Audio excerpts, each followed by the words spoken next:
وزارت امور داخلی اوکراین گفت چند از محله‌های اهالی‌نشین کیف تحت حمله‌های موشکی ماندند. یکی از موشک‌ها را زدند، دیگری به بینای استقامتی افتاده است. شهردار کیف ویتالی کلیچکو گفت 3 کس آسیب دیدند.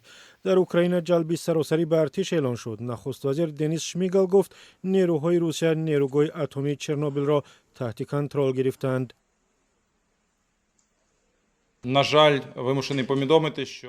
бо таассуф хабар медиҳам ки минтақаи мамнӯи атрофи ниргоҳи атомии чернобил ва тамоми иншооти он таҳти назорати نیروهای مسلح русия даромаданд. талафоту захмиён то ҳол ба гуфтаи мақомоти маҳаллӣ нест. رئیس جمهور ولادیمیر زلنسکی از هلاکت 137 اوکراینی خبر داد. در بین آنها مرزبانان جزیره زمینی هستند که نیروهای روسیه آن را گرفتند. فرمانده نیروهای مسلح اوکراین والری زالوژنی در فیسبوک نوشت در یک شبانه روز 30 تانک، 130 ماشین زیر پوش، 7 هواپیما و 6 چرخبال دشمن را نابود کردند. معاون وزیر دفاع اوکراین از محو 800 سرباز روس خبر داد. وزارت دفاع روسیه از تلفات در بین نظامیان و مهمات جنگی اطلاع نمی‌دهد و میگوید اوکراین به دروغ پراکنی مشغول است. عین زمان تلفات رقیب را اعلان می‌کند.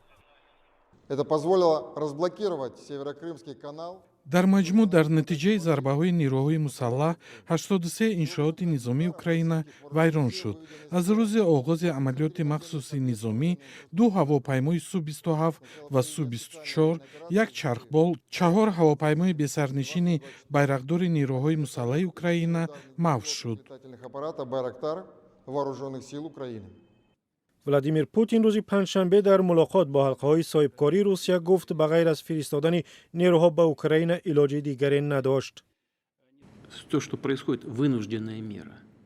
آنچه که می‌گذرد از ناعلاجی است. آنها دیگر راهی را برای ما نگذاشتند. به خطرهایی که در عرصه امنیت ساختند به دیگر وسیله جواب دادن ناممکن بود. در گذشته پوتین بارها گفته است کشورهای غربی به روسیه وعده دادند نه تا در شرق توسعه نخواهد یافت ولی آن را فریب دادند.